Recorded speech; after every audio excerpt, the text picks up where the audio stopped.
Hello, this is Don. This is part two of the Riddle of the New Testament series.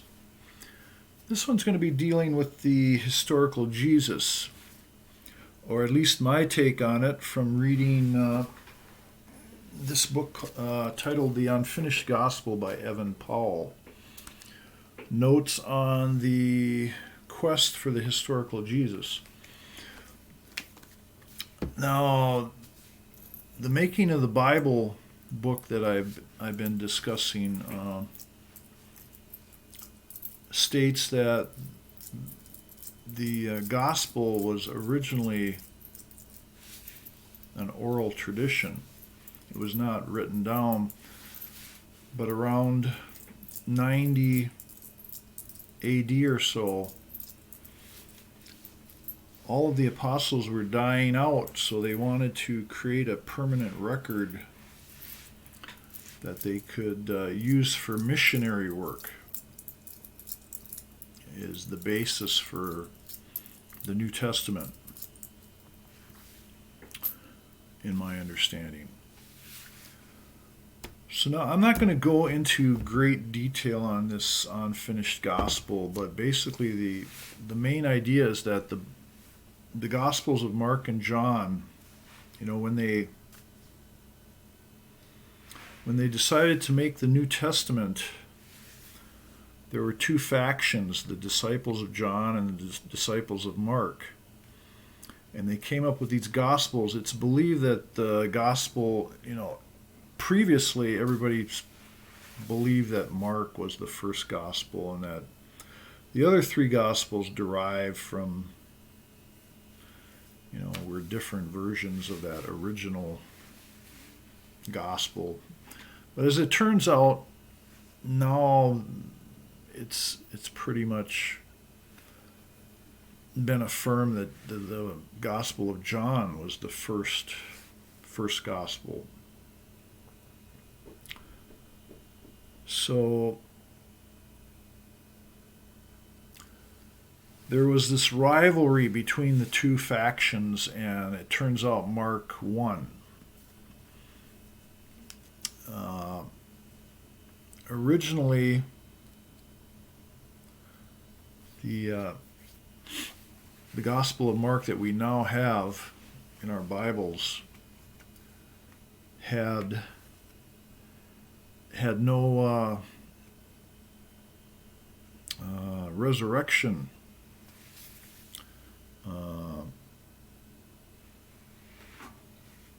scene at the end.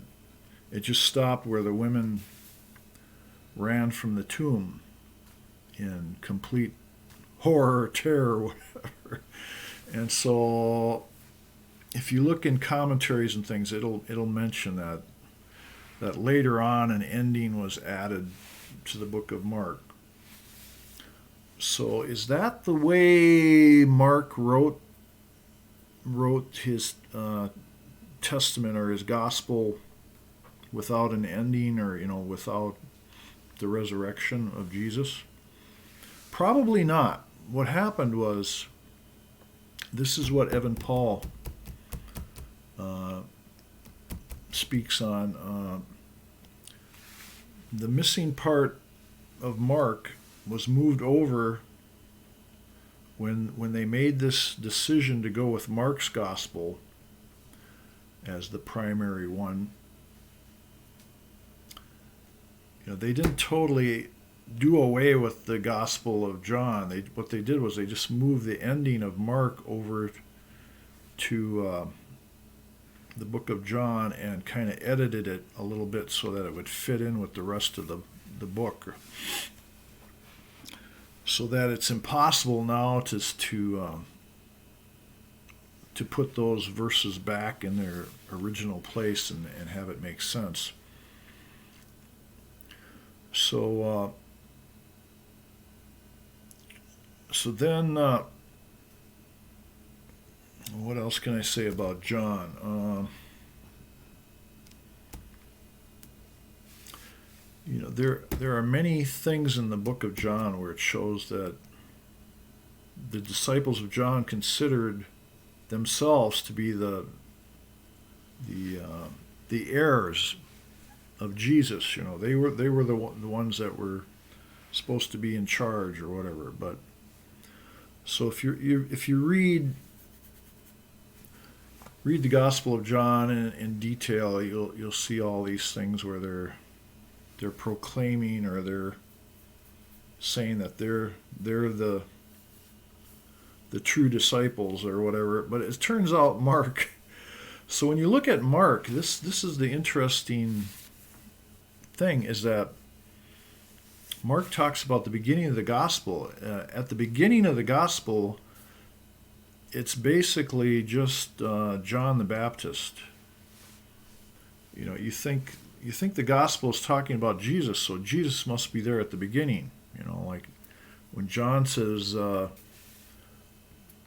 the beginning was the Word. Well, Mark doesn't necessarily go along with that rhetoric, because Jesus' ministry doesn't even begin until after John the Baptist is put in prison. So when Jesus' ministry starts,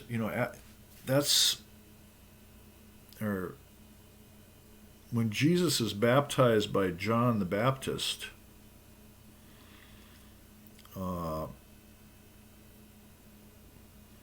he immediately goes into the desert and is tempted by the devil.